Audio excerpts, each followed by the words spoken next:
Friends, math के zero से hero batch में मैं आप सभी का स्वागत करता हूं। साथियों, बात करने वाले हैं लेसअप है मैथसअप है के सेकंड पार्ट की, जहां पे प्रश्न नंबर 13 है स्क्रीन पे कि 7/9, 14/15, 21/10 का HCF महत्तम समापवर्त्य कितना होगा। बात किसकी कर रहे हैं? HCF की बात कर रहे हैं। तो भाई महत्तम समापवर्त्य अपनी बात मनवाने के लिए क्या आएगा? ऊपर आएगा। तो ऊपर तो क्या आएगा? HCF आएगा और नीचे इन संख्याओं का क्या आएगा? LCM आएगा। क्योंकि कोई भी आदमी अपनी बात मनवाने के लिए अपनी बात क्या रखेगा? ऊपर रखेगा। महत्तम समापवर्त्य ज्ञात करना है तो HCF क्या आएगा? ऊपर आएगा, LCM नीचे आएगा। अब निकालो इसका 7, 14 और 21 का HCF कितना होगा? 7 होगा बटे 9, 15 और 10 का LCM कितना होगा? तो 9, 15 और 10 का LCM होगा 90। तो इस पूरे का महत्तम समापवर्त्य कितना निकल के आएगा? 7/90। नेक्स्ट प्रश्न है, तीन संख्याएं 1, 2, 3 के अनुपात में हैं तथा इनका महत्तम समापवर्त्य 12 है, तो वे संख्याएं कौन सी होंगी? सबसे पहले तीन संख्याएं बताओ, first, second and third number. तीन संख्याएं हो गई, 1:2:3। 1, 2, 3 के अनुपात में है। मैसअप है, इनका मैसअप कितना है? महत्तम समापवर्त्य क्या है? 12 है। मैसअप क्या बताता है? हमेशा पहाड़ा बताता है। मैसअप क्या बताता है? हमेशा पहाड़ा बताता है। तो पहली संख्या क्या हो जाएगी? पहली संख्या तो हो जाएगी 12 × 1 = 12। दूसरी संख्या कितनी हो जाएगी? 12 × 2 = 24। और तीसरी संख्या कितनी हो जाएगी? 12 × 3 = 36। मैसअप दिया हो, संख्याएं अनुपात में दी हो, तो संख्याएं कैसे ज्ञात करेंगे?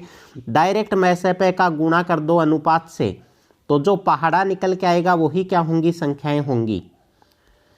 नेक्स्ट प्रश्न है, दो संख्याएं 5:6 के अनुपात में हैं। यदि इनका महत्तम समापवर्त्य 4 हो तो इनका लघुत्तम समापवर्त्य कितना होगा? सबसे पहले बताओ कि दो संख्याएं हैं, पहली संख्या और दूसरी संख्या किस अनुपात में है? 5:6 में। इनका HCF अपने को कितना गिवन है? 4 है। तो 4 क्या होता है? ये पहाड़ा बताता है। संख्याएं ज्ञात करनी है। संख्याएं ज्ञात करने के लिए क्या करेंगे? इधर तो कर देंगे 5 × 4 और इधर कर देंगे 6 × 4। मैंने बताया था HCF से मल्टीप्लाई कर दो अगर संख्याएं निकालनी है तो यहाँ से तो संख्या कितनी आई? 20 आई और यहाँ से कितनी आई? 24 आई। ठीक है, एक संख्या कितनी आ गई मेरे पास? 20 आ गई और दूसरी संख्या मेरे पास कितनी आ गई? 24 आ गई। अब क्या बताना है? तो इनका लघुत्तम समापवर्त्य कितना होगा? भाई 20 और 24 का क्या निकालना है अपने को? LCM निकालना है। 20 और 24 का अपन LCM निकालेंगे तो कितना आएगा अपने को? 20 और 24 का LCM निकल के आएगा मेरे पास 120। तो इस प्रश्न का उत्तर कितना हो जाएगा? 120 हो जाएगा। नेक्स्ट अपन बात करने वाले हैं प्रश्न नंबर 16 की। 2/3, 3/5, 4/9 और 9/13 का LCM लघुत्तम समापवर्त्य ज्ञात करो। निकालना क्या है अपने को? LCM। तो LCM भाई साहब क्या करेंगे? अपनी बात मनवाने के लिए ऊपर बैठेंगे। ऊपर LCM, नीचे HCF। ऊपर की संख्याओं का LCM मतलब किसका? 2, 5, 2, 3, यहाँ से 2 आ गया, फिर 3 आ गया, फिर 4 आ गया और 9 आ गया।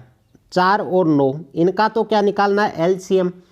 और नीचे क्या बच गया? 3, जो संख्या बट्टे में है 5, 9 और 13, इनका क्या निकालना है अपने को? HCF। बताओ भाई इनका LCM कितना होगा? 2, 3, 4 और 9 का LCM कितना हुआ? 36। क्योंकि 36 ऐसी संख्या जिसमें इन सभी का डिवाइड जाता है और ऐसी संख्या जिसका डिवाइड 3, 5, 9 और 13 में जाता है तो वो क्या है? 1 है। तो 36/1, तो यहाँ से उत्तर मेरे पास कितना आएगा? 36। नेक्स्ट प्रश्न की बात कर लेते हैं कि दो संख्याओं के महत्तम समापवर्त्य तथा लघुत्तम समापवर्त्य में क्रमशः 3 तथा 90 है। क्रमशः कितना? 3 तथा 90 है। यदि इनमें से एक संख्या 18 है तो दूसरी संख्या ज्ञात करो। सिंपल सा फॉर्मूला, LCM इंटू HCF बराबर first number into second number. यही बताया था। LCM HCF कितना है? महत्तम समापवर्त्य मतलब HCF कितना है? 3 है। ठीक है, एलसीएम कितना है 90 है, बराबर इनमें से एक संख्या 18 है तो दूसरी संख्या अपने को ज्ञात करनी है। कर दो इसको सोल्व।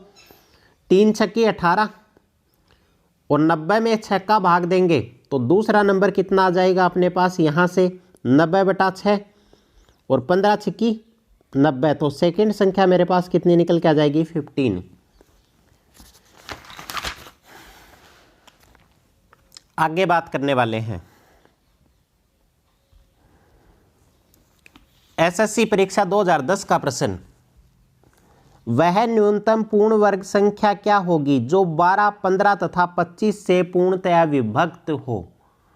तो ऐसे में क्या करेंगे अपन, ऐसे प्रश्न को सोल्व करने का तरीका क्या है, सबसे पहले क्या निकाल लो, इसका एलसीएम निकालो। एलसीएम निकालने के लिए अपन ने क्या किया 12, 15 और इधर कितना आ गया 25, इनका अपन ने क्या निकाला एलसीएम निकाला।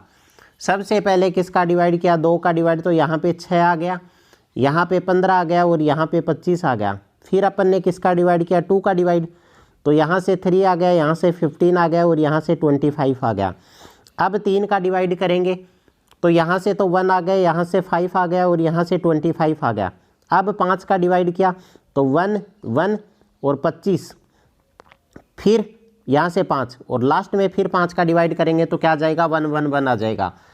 अपने पास संख्याएं क्या आई 2 गुणा 2, ठीक है, इधर गुणा 3 और नीचे क्या आ गया 5 गुणा 5, ठीक है। ये अपने पास संख्याएं निकल के आई यहाँ से। अब क्या करना है, यहाँ पे देखेंगे कि बात किसकी कर रहा है, पूर्ण वर्ग संख्या क्या होगी। पूर्ण वर्ग संख्या की बात कर रहा है तो इसको पूर्ण वर्ग बनाने के लिए अपन इसके जोड़े चेक करेंगे।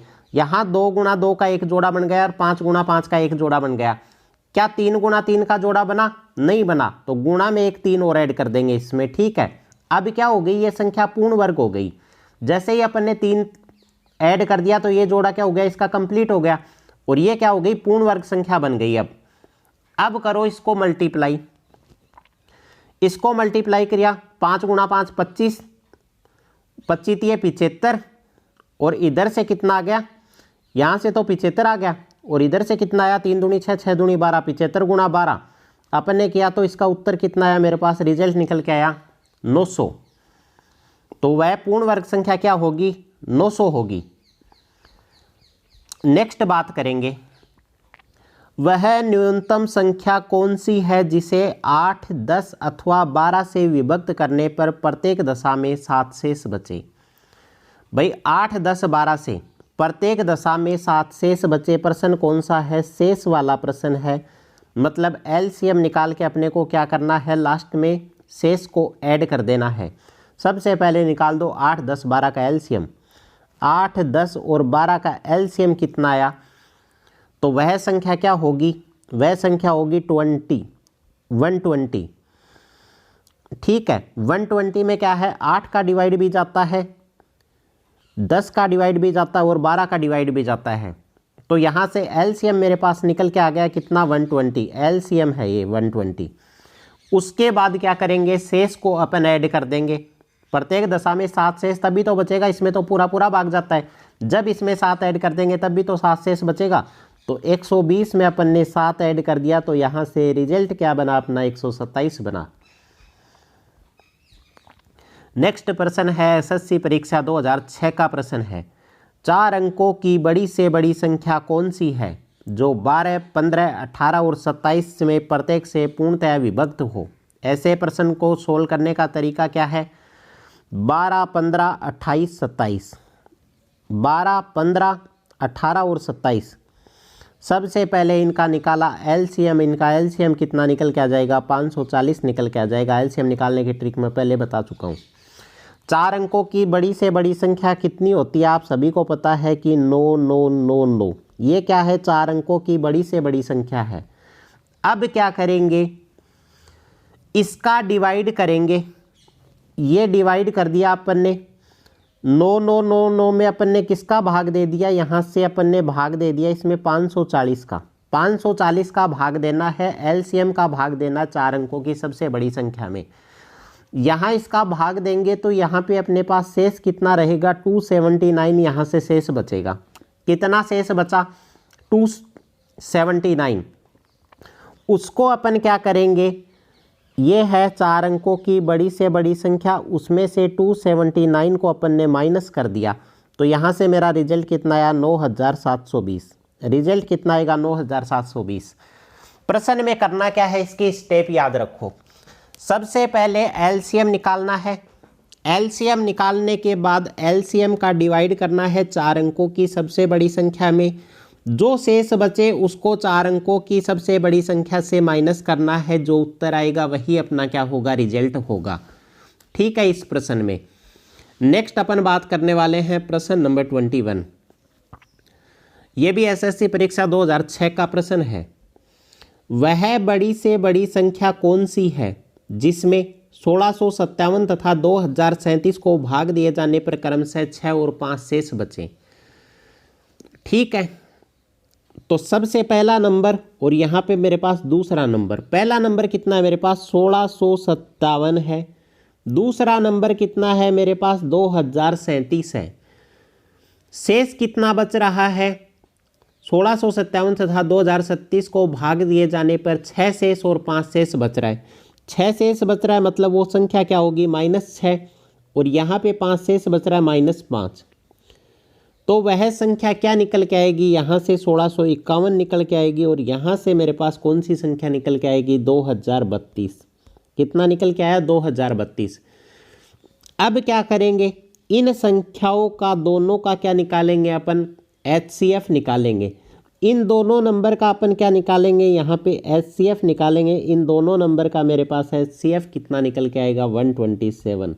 तो इस प्रश्न का रिजल्ट कितना हो जाएगा 127 हो जाएगा। ठीक है, क्योंकि यहाँ पे संख्या क्या दे रखी है बड़ी से बड़ी, और बड़ी से बड़ी के लिए क्या निकाला जाता है HCF निकाला जाता है। 1657 और 2037 को भाग दिए जाने पर 6 और 5 शेष बचे। जब 6 शेष बचेगा तो -6 कर देंगे, इसमें से वही तो संख्या होगी अपना फाइनल रिजल्ट। और यहाँ पे -5 घटाएंगे तो 2032 निकल के आएगा। इनका HCF निकालेंगे तो HCF क्या होगा 127 होगा। नेक्स्ट प्रश्न की अपन बात करने वाले हैं। 2 टंकियों की धारिता क्रमशः 42 लीटर, धारिता मतलब धारण करने की क्षमता 42 लीटर तथा 56 लीटर है। वह बड़े से बड़े किस माप का डिब्बा होगा जो प्रत्येक टंकी के द्रव को पूरी संख्या में नाप दे। ठीक है, रेलवे परीक्षा 2005 का प्रश्न है। मैं पहले भी बता चुका हूं भाई, धारिता का प्रश्न हो तो धारिता के प्रश्न में निकालना क्या होता है, आपको HCF निकालना होता है। प्रश्न क्या है 42 और 56, इसका अपन ने क्या निकाला HCF निकाला। ठीक है, 42 और 56 का अपन ने क्या निकाला HCF निकाला। तो यहाँ से HCF मेरे पास कितना निकल के आ गया 7 छक्की 42 7 8 56, मतलब 7 ऐसी संख्या है जिसका डिवाइड 56 में भी जाता है और 42 में भी जाता है। तो HCF यहाँ से कितना निकल के आ गया 7। तो इस प्रश्न का उत्तर कितना होगा 7 होगा। धारिता वाले प्रश्न में सीधा HCF निकाल दो। ठीक है, उसके बाद प्रश्न नंबर है 23। 3 चौराहों पर सूचक बत्तियां क्रमशः 30 सेकंड, 40 सेकंड तथा 7 सेकंड के बाद बदलती हैं। ठीक है, 30 सेकंड, 40 सेकंड और 60 सेकंड के बाद बदलती हैं। यदि वे एक साथ 9:20 पर बदली हैं तो फिर वे एक साथ कितने बजे बदलेंगी। काफ़ी इंपॉर्टेंट प्रश्न है भाई। मैं आपको एक चीज़ बताने वाला हूँ, ऐसे प्रश्नों की ट्रिक, या तो क्या हो घंटी वाला प्रश्न हो, बेल वाला प्रश्न हो, या धावक वाला प्रश्न हो कि 3 धावक एक साथ दौड़ते हैं। ठीक है, इतने बजे वो एक साथ मिले तो आगे वो वापस एक साथ कितने बजे मिलेंगे। जैसे राउंड में कोई धावक हैं ऐसे दौड़ रहे हैं, ठीक है, यहाँ तो वो यहाँ पे एक बिंदु पे मिलते हैं तो वापस इस बिंदु पे आके कब मिलेंगे, ऐसा प्रश्न आ सकता है। बेल वाला घंटी वाला प्रश्न आ सकता है, धावक वाला प्रश्न आ सकता है, या कौन सा आ सकता है जो ट्रैफिक लाइट होती है बत्ती वाला प्रश्न। अगर ये प्रश्न आ जाए तो प्रश्न में अपने को सीधा सीधा क्या निकालना है, ऐसे प्रश्नों में याद रख लेना, गांठ बांध लेना। ऐसे प्रश्नों में हमेशा क्या निकलेगा LCM निकलेगा। ऐसे प्रश्नों में क्या निकलेगा, एलसीएम निकालना है। तो निकाल दो सबसे पहले एलसीएम। 30, 40 और 7 सेकंड बाद बदलती हैं, तो 30, 40 और 7 का मेरे पास यहाँ पे एलसीएम अगर मैं निकालूं तो कितना निकल के आएगा, यहाँ से एलसीएम मेरे पास निकल के आएगा 120 सेकंड। कितना निकल के आया, 120 सेकंड, क्योंकि ये अपने को क्या दे रखे हैं, सेकंड में दे रखे हैं। 120 सेकंड क्या मैं इसमें ऐड कर सकता हूँ, नहीं कर सकता 9:20 में, ठीक है, क्योंकि वापस बजने की बात है तो ये टाइम अपन क्या करेंगे, इसके अंदर ऐड करेंगे, पर ये सेकंड में टाइम है तो इसको अपन डायरेक्ट ऐड नहीं कर सकेंगे। सेकंड को अपन ने मिनट में कन्वर्ट किया तो 120 सेकंड में कितनी मिनट हो गई, 2 मिनट, ठीक है। ये 2 मिनट मैंने इसमें ऐड कर दी, तो 9:20 में अपन ने 2 मिनट ऐड कर दी, तो कितना टाइम आया अपना, यहाँ पे अपना रिजल्ट आया 9:22। 9:22 पे वो बत्तियां क्या होंगी, फिर से एक साथ बजेंगी, ठीक है। नेक्स्ट प्रश्न है, लास्ट प्रश्न, प्रश्न संख्या 24, एमबीए परीक्षा 2005 का प्रश्न है। प्रश्न क्या है कि ईंटों के एक ढेर को क्रमशः 32, 40 और 72 ढेर बनाने पर 10, 18 तथा 50 ईंट शेष बचे। इस ढेर में कम से कम ईंट कितने हैं, ईंटों की अपने को संख्या निकालनी है। तो सबसे पहले अपन बात कर लेते हैं कि इसका एलसीएम निकाल लेते हैं। 32, 40 और 72, इसका एलसीएम निकाला तो एलसीएम कितना आया, यहाँ से मेरे पास एलसीएम आया 1440। यहाँ से एलसीएम अगर मैं निकालूंगा तो यहाँ से एलसीएम मेरे पास कितना निकल के आया, 1440। ये क्या निकाला है यहाँ पे, एलसीएम, इसका एलसीएम है। उसके बाद क्या करेंगे, ईंट कितनी शेष बच रही हैं वो अपने को माइनस कर दो। 32 माइनस 10, यहाँ से 18 माइनस कर दिया और यहाँ से 50 माइनस कर दिया, तो यहाँ पे 32 में से 10 गए तो 22 बचा, 40 में से 18 गए तो फिर से यहाँ पे 22 बचा, और 72 में से 50 गए तो फिर से यहाँ पे कितना बचा, 22 बचा, ठीक है।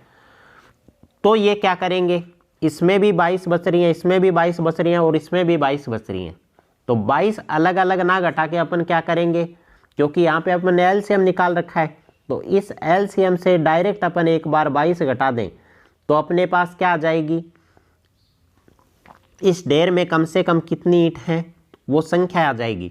1440 में से अपन ने 22 घटाया तो 10 में से 2 गई, 8 बची, 10 के 1 हासिल इसमें हो गई, 4 में से 3 गया तो 1 बचा और ये 14, तो ईंटों की संख्या कितनी आ जाएगी, 1418 ईंटें आ जाएंगी। तो उम्मीद करता हूँ साथियों लेसअप है मैसअप है यूनिट आपको समझ आ गई होगी। अगर वीडियो अच्छा लगा तो वीडियो को लाइक कीजिए, साथ में अगर आप चैनल को सब्सक्राइब करोगे तो आपका बहुत बहुत धन्यवाद। जय हिंद, जय भारत।